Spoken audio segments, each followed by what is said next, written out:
जब अर्जुन द्वारा ब्राह्मण के गोधन की रक्षा के लिए नियम भंग हो गया था, तब वह 12 वर्षों तक वनवास में रहे थे। एक समय अर्जुन दक्षिण समुद्र के तट पर परम पुण्यमय तीर्थों में गए। वहां उन दिनों तपस्वी लोग अगस्त्य तीर्थ, सौभद्र तीर्थ, परम पावन पौलो तीर्थ, कारंधम तीर्थ तथा भारद्वाज तीर्थ नामक 5 तीर्थों को छोड़ देते थे। अर्जुन ने देखा कि ये सभी तीर्थ बड़े एकांत में हैं, तो भी ये तपस्वी मुनि उन तीर्थ को दूर से ही छोड़ दे रहे हैं। तब अर्जुन ने उन मुनियों से पूछा, ऋषिगण, इन तीर्थों का परित्याग किस लिए कर रहे हैं? तपस्वी बोले, कुरुनंदन, उन तीर्थों में 5 घड़ियाल रहते हैं जो नहाने वाले तपोधन ऋषियों को जल के भीतर खींच लेते हैं। इसीलिए ये तीर्थ मुनियों द्वारा त्याग दिए जा रहे हैं। कौन थे वे रहस्यमय घड़ियाल? आइए जानते हैं आगे इस रोचक कथा में।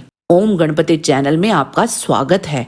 अगर आपको हमारे वीडियो पसंद आते हैं तो कृपया चैनल को सब्सक्राइब और वीडियो को लाइक अवश्य करें। इससे हमें और भी अच्छा कार्य करने की प्रेरणा मिलती है। विभिन्न धर्म ग्रंथों से ली गई रोचक कथाओं को सुनने के लिए हमारे दूसरे चैनल सुनो कथा को सब्सक्राइब करें। हमें बहुत खुशी होगी।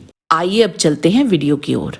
उनकी बातें सुनकर अर्जुन उन तपोधनों के मना करने पर भी उन तीर्थों का दर्शन करने के लिए गए। तदंतर अर्जुन महर्षि सुभद्र के उत्तम सौभद्रती तीर्थ में सहसा उतरकर स्नान करने लगे। इतने में ही जल के भीतर विचरने वाले एक घड़ियाल ने धनंजय का एक पैर पकड़ लिया, परंतु अर्जुन बहुत उछल कूद मचाते हुए उस जलचर जीव सहित पानी से बाहर निकल आए। अर्जुन द्वारा पानी के ऊपर खींच आने पर वह घड़ियाल समस्त आभूषणों से भूषित एक परम सुंदर नारी के रूप में परिणित हो गया। वह महान आश्चर्य की बात देखकर कुंती नंदन धनंजय बड़े प्रसन्न हुए और उस स्त्री से इस प्रकार बोले, कल्याणी, तुम कौन हो और कैसे जलचर योनि को प्राप्त हुई थी? तुमने पूर्व काल में ऐसा कौन सा महान पाप किया था जिससे तुम्हारी ये दुर्गति हुई? वह बोली, महाबाहो, मैं नंदन वन में विहार करने वाली एक अप्सरा हूँ। मेरा नाम वर्गा है। मैं कुबेर की नित्य प्रेयसी रही हूँ।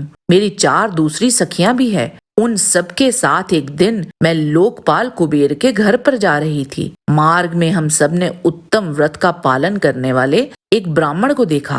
वे बड़े रूपवान थे और अकेले एकांत में रहकर वेदों का स्वाध्याय करते थे। उनकी वैसी तपस्या और वे अद्भुत एवं उत्तम रूप देखकर हम सभी अप्सराएं उनके तप में विघ्न डालने की इच्छा से उस स्थान में उतर पड़ी। भारत, मैं, सौरभई, समीची, बुदबुदा और लता 5 एक ही साथ उन ब्राह्मण के समीप गई और उन्हें लुभाती हुई हंसने तथा गाने लगी, परंतु वीरवर, उन्होंने किसी भी प्रकार अपने मन को हमारी ओर खींचने नहीं दिया। वे महातेजस्वी ब्राह्मण तनिक भी विचलित नहीं हुए, परंतु हमारी उद्दंडता से कुपित होकर उन ब्राह्मण ने हमें श्राप दे दिया, तुम लोग 100 वर्ष तक जल में ग्राह बनकर रहोगी। उन ब्राह्मण का श्राप सुनकर हमें बहुत दुख हुआ। तब हम सब की सब उन तपस्वी विप्र की शरण में गई और हमने उन ब्राह्मण से कहा, हम रूप, यौवन और काम से उन्मत्त हो गई थी, इसीलिए ये अनुचित कार्य कर बैठी। आप कृपा पूर्वक हमारा अपराध क्षमा करें।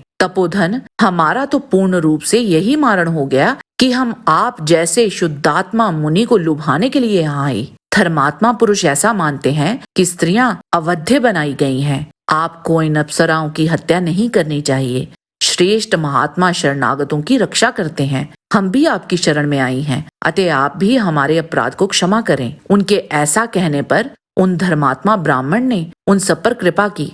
ब्राह्मण बोले, तुम लोगों को 100 वर्षों तक ग्राह होने के लिए कहा है। उसमें शत शब्द 100 वर्ष के परिमाण का ही वाचक है, अनंत काल का वाचक नहीं है। जब जल में ग्राह बनकर लोगों को पकड़ने वाली तुम सब अप्सराओं को कोई श्रेष्ठ पुरुष जल से बाहर स्थल पर खींच लाएगा, उस समय तुम सब लोग फिर अपना दिव्य रूप प्राप्त कर लोगी। तुम लोगों का उद्धार हो जाने के बाद वे सभी तीर्थ इस जगत में नारी तीर्थ के नाम से विख्यात होंगे और मनीषी पुरुषों को भी पवित्र करने वाले पुण्य तीर्थ बन जाएंगे। तदंतर उन ब्राह्मण को प्रणाम और उनकी प्रदक्षिणा करके हम सब उस स्थान से अन्यत्र चली आईं और इस चिंता में पड़ गई कि कहाँ जाकर हम सब लोग रहें, जिससे थोड़े ही समय में हमें वह मनुष्य मिल जाए जो हमें पुनः हमारे पूर्व स्वरूप की प्राप्ति कराएगा। भरत श्रेष्ठ, हम लोग 2 घड़ी से इस प्रकार सोच विचार कर ही रही थी कि हमको महाभाग देवऋषि नारद जी का दर्शन प्राप्त हुआ। उन अमित तेजस्वी देवऋषि को देखकर हमें बड़ा हर्ष हुआ। उन्होंने हमारे दुख का कारण पूछा और हमने उन्हें सब कुछ बता दिया। सारा हाल सुनकर वे इस प्रकार बोले, दक्षिण समुद्र के तट के समीप 5 तीर्थ हैं जो परम पुण्य जनक तथा अनंत रमणीय हैं। तुम सब उन्हीं में चली जाओ, देर ना करो। वहां शुद्धात्मा पांडु कुमार धनंजय शीघ्र ही पहुंचकर तुम्हें इस दुख से छुड़ाएंगे, इसमें संशय नहीं है।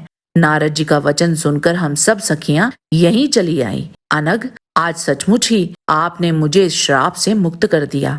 ये मेरी 4 सखियां और भी हैं जो अभी जल में पड़ी हैं। वीरवर, आप ये पुण्य कर्म कीजिए, इन सबको श्राप से छुड़ा दीजिए। तदंतर अर्जुन ने उन सभी अप्सराओं को उस श्राप से मुक्त कर दिया। उस जल से ऊपर निकलकर फिर अपना पूर्व स्वरूप प्राप्त कर लेने पर वे अप्सराएं उस समय पहले की ही भांति दिखाई देने लगी। इस प्रकार उन तीर्थों का शोधन करके उन अप्सराओं को जाने की आज्ञा दे अर्जुन चित्रांगदा से मिलने के लिए मणिपुर चले गए। आज के वीडियो में बस इतना ही। आशा करते हैं कि आपको आज का वीडियो पसंद आया होगा। इसे लाइक अवश्य करें। जाने से पहले चैनल को सब्सक्राइब करेंगे तो हमें बहुत खुशी होगी। किसी भी प्रकार की त्रुटि के लिए आप सबसे क्षमा चाहते हुए आपसे निवेदन है कि प्रेम पूर्वक परमपिता परमात्मा को मन में धारण करें और बोलें, वैदिक सनातन धर्म की सदा ही जय।